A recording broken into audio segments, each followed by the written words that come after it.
আজকে আমরা যে পীর মাশায়েখ বা ওলি আউলিয়াদের স্মরণ সবার কথা বলছি, যাদের জন্য আজকের এই আয়োজন।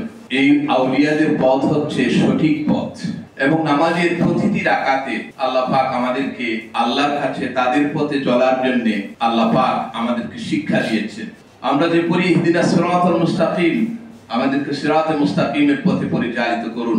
সিরাতাল্লাযীনা আন'আমতা আলাইহিম, ওদের পথ যাদের প্রতি আপনি নিয়ামত দান করেছেন। তাফসীরে কাশফের মধ্যে এসেছে এই আয়াতের তাফসীরে কাদেরকে আল্লাহ পাক নিয়ামত দান করেছেন। 4 শ্রেণীর লোক। ওমাইয়ুতিল্লাহ ওয়া রাসূল, এর মধ্যে থেকে 4 শ্রেণীর মধ্যে থেকে এক শ্রেণীর হচ্ছে আউলিয়া কেরাম, আল্লাহর ওলিগণ। অতএব এই ওলিদের পথ অনুসরণ করা, তাদের পথে চলা, এটাই হয়েছে ইসলাম, এটাই হয়েছে দ্বীন, এটাই হয়েছে আদর্শ, এটাই হয়েছে শান্তির পথ। ঠিক না বলেন? আমার জিকিরের মাধ্যমে তাদের জিকির করা হয়, আর তাদের জিকির যখন করা হয়, স্মরণ যখন করা হয়, স্মরণ আমি আল্লাহ পাকের স্মরণ করা হয়। বিভিন্ন ধরনের মজলিস অনুষ্ঠিত হয়, কিন্তু আল্লাহর ওলিদের ব্যাপারে মজলিস খুব কম হয়।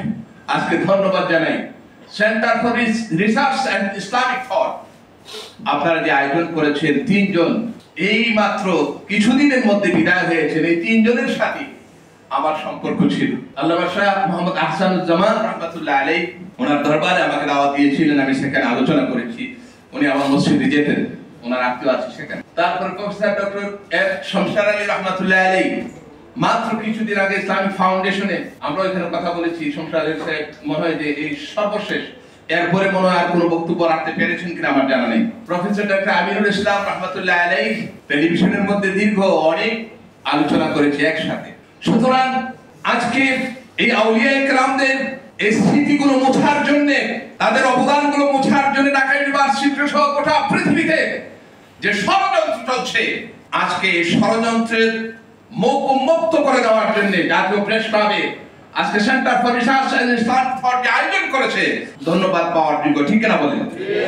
আজকে ওলিদের পথে ইসলাম প্রতিষ্ঠিত হবে, দ্বীন কায়েম হবে, সত্যিকার আদর্শ মানুষ তৈরি হবে, সত্যিকার অর্থে মানুষের মধ্যে শান্তি প্রতিষ্ঠিত হবে একমাত্র আউলিয়া কেরামদের পথের মাধ্যমে। ঠিক না বলেন? এই আদর্শ বিচ্যুত হওয়ার কারণে আজকে গোটা পৃথিবীতে অশান্তি, বাংলাদেশের মধ্যে সহ। আমরা ইতিহাস যদি তাকাই তাহলে দেখি বাংলাদেশের মধ্যে যারা দ্বীন নিয়ে এসেছেন, হযরতে শাহজালাল, হযরতে শাহপরান, খান জাহানানি, এভাবে করে অসংখ্য দরবার যারা এই পৃথিবী বাংলাদেশে দ্বীন কায়েম করেছেন, তারা পীর ছিলেন, ওলি ছিলেন। ঠিক না বলেন? আজকে পীর বললেই, ওলি বললেই এক শ্রেণীর লোকেরা বিদআত এবং শিরকের তোহমা তারা আমাদের মধ্যে দিয়ে থাকে। আমরা বলতে চাই, তোমরা যদি কোরআন হাদিস পড়ো, যদি গবেষণা করতে চাও, যদি সত্যিকার অর্থে দ্বীন মানতে চাও, তাহলে ওলিদের পথে চলতে হবে, ওলিদের পথ ধরতে হবে। এছাড়া সঠিক পথ পাওয়া, শান্তি পাওয়ার বিকল্প কোনো ব্যবস্থা নাই। ঠিক না বলেন? আজকে এই ষড়যন্ত্রের পথ এবং মত, এই ষড়যন্ত্র মুক্ত করে বাংলাদেশের প্রতিটি ঘরে ঘরে প্রতি সন্তানদেরকে আউলিয়া কেরামদের জীবনী তাদেরকে পড়াতে হবে। এই জীবনী এবং তাদের আদর্শকে তুলে ধরতে হবে। খানকায়, মসজিদ, মাদ্রাসা, ওয়াজ মাহফিল সহ শুধু প্রেস ক্লাব নয়, প্রতিটা সেমিনার সেম্পোজিয়ামের মধ্যে আল্লাহর ওলিদের অবদানের কথা তুলে ধরা দরকার। আজকে আর এখানে শান্তি প্রয়োজন। এই শান্তি প্রতিষ্ঠার জন্য ওলিদের পথ প্রয়োজন। কোন রাজনৈতিক আদর্শের মাধ্যমে দ্বীন প্রতিষ্ঠিত হয় নাই। ঠিক কিনা বলেন? আজকে সাংবাদিক বন্ধুরা এখানে আছেন, রাজনৈতিক মতাদর্শের মাধ্যমে দ্বীন প্রতিষ্ঠিত হয় নাই। মানুষের মধ্যে শান্তি ফিরে আসতে পারে নাই। ইতিহাস ঐতিহ্য যদি আপনারা দেখেন তাহলে দেখবেন, বেশি দিন আগের কথা নয়, 656 হিজরির কথা বলছি।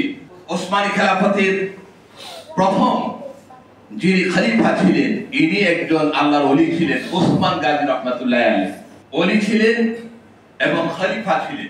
তিনি যখন ওসমানী খেলাফত প্রতিষ্ঠা করেন, তখন দেখা যায় তিনি গিয়েছেন খেলাফত প্রতিষ্ঠার জন্য, যায় নাই। উনি কিছু সংখ্যক ওনার মুরিদান নিয়ে তিনি গিয়েছিলেন।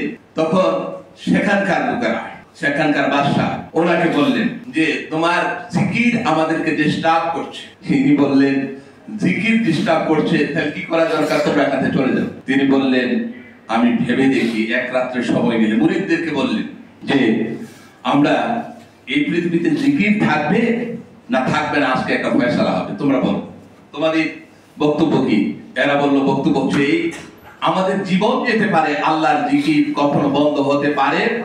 এরপরে যুদ্ধ হলো, তিনি যুদ্ধ জয়ী হলেন, বিপক্ষ দল তাদের বিরুদ্ধে, এবং এই জিকির শুধু প্রতিষ্ঠা করলেন না, তিনি খেলাফত, ওসমানী খেলাফত প্রতিষ্ঠিত হলো। আজকে আমরা সেই ইতিহাসগুলো ভুলে যাই, বাংলাদেশের ইতিহাস ভুলে যাই। আজকে ঢাকা ইউনিভার্সিটি বলেন, বিভিন্ন ইউনিভার্সিটি বলেন, মাদ্রাসা বলেন, এই সবগুলোর পেছনে আল্লাহর ওলিদের অবদান ছিল, এখনো আছে।